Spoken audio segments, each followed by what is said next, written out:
Hari Ende di sesi wawancara dan ya kita akan update kembali pendengar Harari. Ada satu informasi yang kami dapatkan bahwa 10 kecamatan di Kabupaten Ende terserang penyakit darah pisang. Nah, penyakit darah ini seperti apa? Dan 10 kecamatan ini kecamatan apa saja dan bagaimana upaya pemerintah begitu ya untuk meminimalisir jumlah penyebaran penyakit ini ya, penyakit darah pada pisang ini. Kita akan ngobrol dengan Sekretaris Dinas Pertanian Kabupaten Ende, Bapak Haji Gadir, dan sudah di ujung telepon bersama RRI. Pak Gadir, selamat pagi. Selamat pagi. Salam hangat dari Jalan Durian nomor 1 Ende, Pak Gadir. Salam hangat. Minal aidin wal faizin, mohon maaf lahir dan batin. Iya, terima kasih Pak Minal aidin juga, mohon maaf lahir batin untuk Pak Gadir bersama keluarga tercinta. Baik, Pak Gadir, ini boleh dijelaskan kepada pendengar, apa itu sebenarnya penyakit darah pada pisang? Oke, terima kasih. Sebelum saya menjelaskan secara gamblang tentang penyakit darah ini, pisang adalah salah satu tanaman buah-buahan yang banyak digemari dan dikonsumsi masyarakat, baik secara langsung maupun yang sudah diolah. Mbak Lili, ingin saya sampaikan bahwa penyakit darah ini disebabkan oleh bakteri Rhizoctonia solanacearum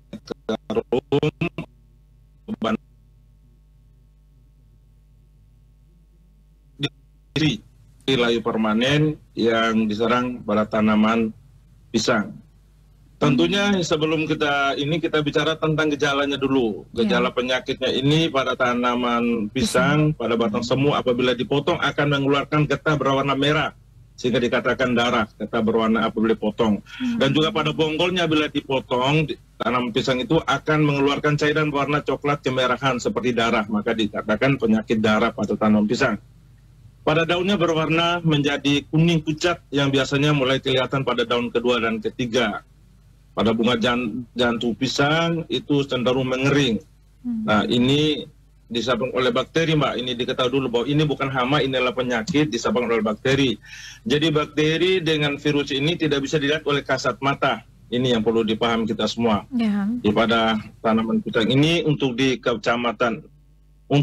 Kabupaten Ende sudah terserang 10 kecamatan, terdiri dari kecamatan Nangapenda, Maukaro, Wewaria, Kota Baru, Maurole, Ndatusoko, Wolowaru, Wolojita, Riau Timur.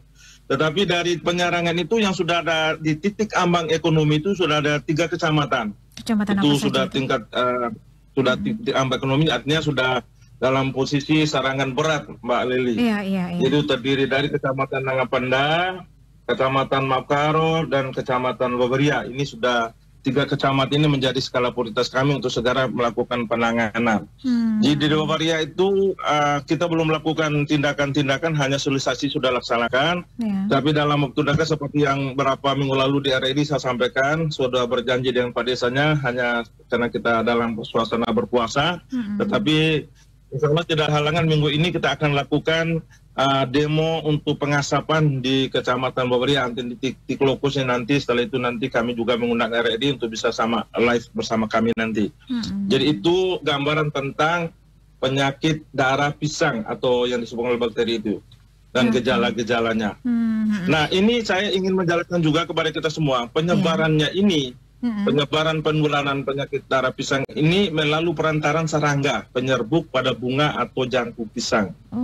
Nah, yang berikutnya lagi melalui perantaran manusia yang menggunakan alat pertanian. Nah, ini yang kedua ini, Bu, ini yang menjadi skala prioritas kita di Ende ini karena kita bakteri ini melalui alat panennya. Topo pisau mereka, parang pisau mereka itu tidak steril karena pembeli kita datang dulu itu mereka panen sendiri. Ini salah satu faktor yang sangat dominan serangan bakteri yang terjadi di Kabupaten Ende ini.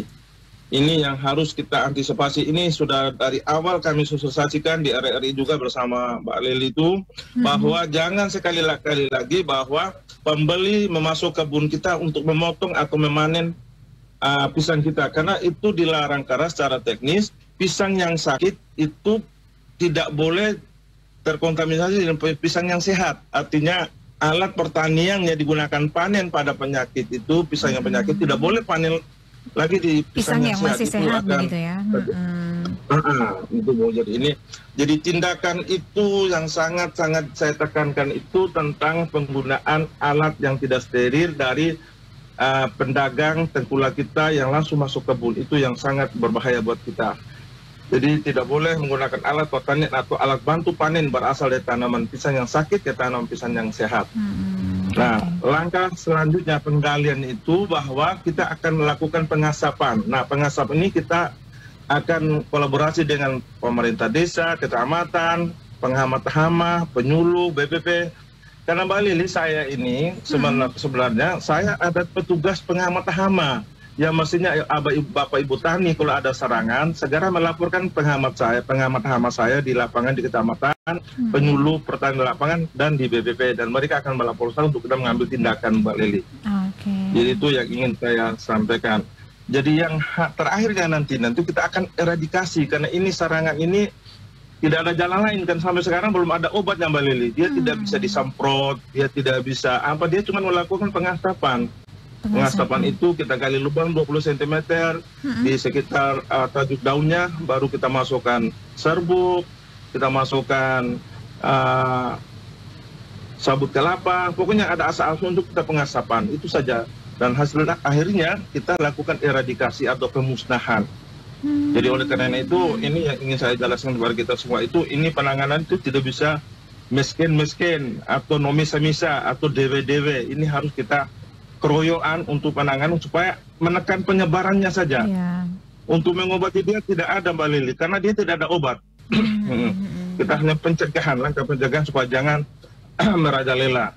Karena 3 kecamatan ini menurut analisa kami secara teknis itu sudah titik ambang ekonomi yang harus segera dilakukan tindakan-tindakan yang sesuai dengan petunjuk teknis, Mbak Lili. Saya rasa sementara itu. Oke deh, baik Pak Gadir. Ini sudah banyak hal yang disampaikan dari ciri-ciri terus penanganan yang selama ini sudah dilakukan dan apa yang tidak boleh dilakukan ya oleh para petani pisang kita.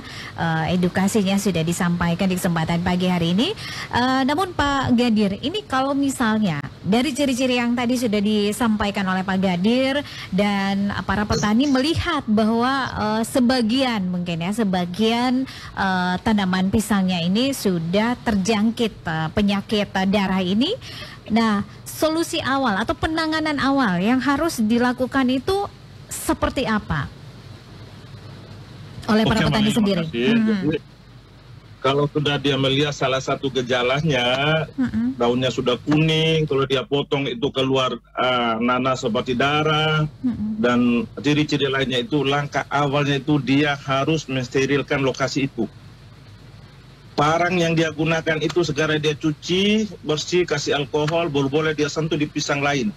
Ini saran, ini langkah yang harus ditempuh. Jadi tanaman yang sudah terserang itu tuh benar-benar disteril, kalau bisa dieradikasi, dimusnahkan, dibakar, jangan sampai bakteri ini lompat ke tempat tanaman kita yang sehat. Ya. Jadi oleh karena itu, jadi langkah yang paling konkret dilakukan Ibu Bapak Tani saya, dan saya menghimbau seluruh penyuluh untuk menyampaikan mereka itu, apabila dia menemukan salah satu rumpun atau satu pohon tanaman yang ada gejalanya penyakit darah, itu segera disterilkan di areal itu, tidak boleh terganggu. Bahkan alat-alat pertanian, cangkul, parang, pisau yang dipakai itu segera disterilkan, dan tanaman itu dipotong, dibakar, dan sampai merajalela di pisang yang sehat atau tanaman yang belum terkena bakteri atau penyakit darah ini, Mbak Lili. Jadi kalau dimusnahkan ini artinya kita menyelamatkan tanaman-tanaman pisang yang masih sehat yang lainnya begitu ya. Daripada kamu sayang itu satu rumpun, sayang itu satu pohon tidak mau potong, karena petani kita ini agak ribet juga. Nanti potong semua ini repot lagi. Jadi itu harus dimusnahkan, satu rumpun itu misalkan 5-6 pohon kita musnahkan dia, karena itu saya yakin nih, saya pastikan bahwa itu akan terserang karena berdekatan. Oleh karena itu kita rugi itu satu rumpun ketimbang nanti satu kebun, Mbak Lili gitu. Oke, baik. Nah tadi Pak Gadir juga sampaikan langkah akhirnya itu adalah melakukan pemusnahan terhadap Aha, Nah, terhadap eradikasi, ya. pisang-pisang yang sudah terjangkit penyakit tersebut ya, penyakit darah ini. Ha. Nah, ini setelah dilakukan pemusnahan atau eradikasi ini, selanjutnya seperti apa? Apakah di tanah-tanah tersebut sudah boleh dilakukan penanaman kembali pisang-pisang atau anakan-anakan seperti apa? Apakah sudah disiapkan juga itu, Pak Gadir?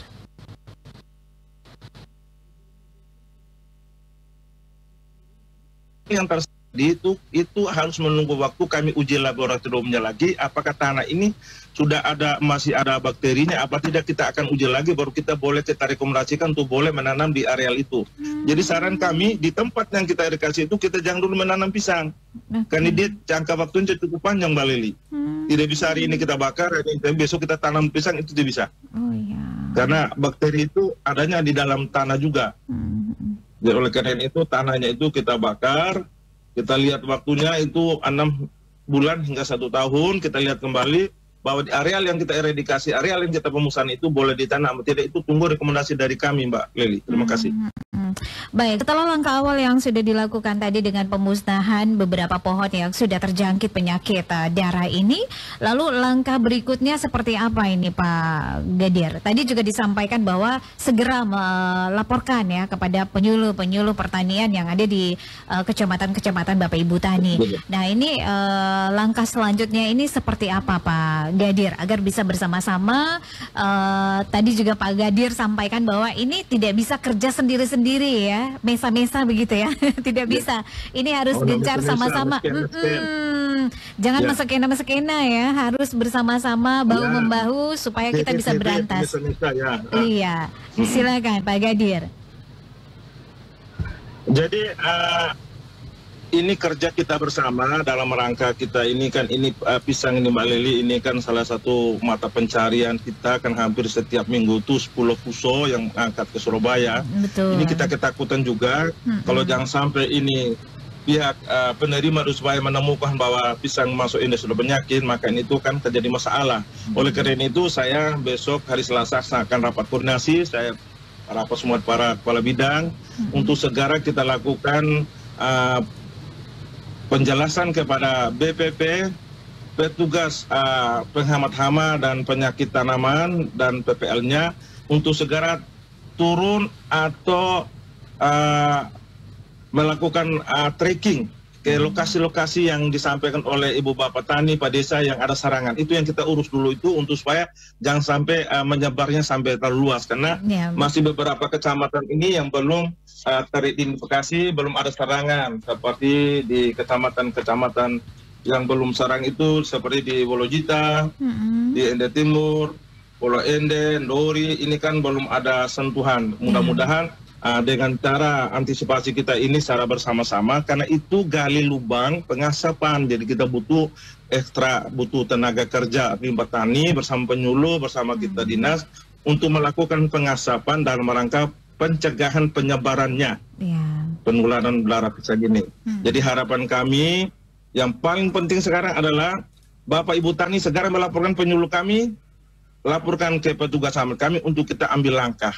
Jadi selain dinas turun, dinas ada perpanjangan tangan di kecamatan, di desa-desa untuk mereka melakukan sendiri. Kan ini tidak ada obatnya Mbak Lili. Dia cuma melakukan pencegahan apa yang saya jelaskan tadi. Terima kasih Mbak Lili. Oke, baik Pak Gadir, terima kasih, semangat terus ya untuk petani-petani kita. Dan ini juga petani kita di Ende siap. Iya, harus ya, karena ini pisang ini salah satu hasil yang menjanjikan dari Kabupaten Ende ya. Iya, Mbak Lili. Oke, Pak Gadir, terima kasih, salam hangat, dan juga kami menantikan update informasi lainnya terkait dengan penyakit darah pada pisang ini. Terima kasih. Nah, sehubungan dengan ini saya informasikan juga nanti mungkin dalam kesempatan 1 hari ke depan kita akan informasikan penyakit demam Afrika babi karena kami lagi uji lab, Bu. Oke, kasih. Baik, terima kasih Pak Gadir untuk informasinya. Selamat pagi.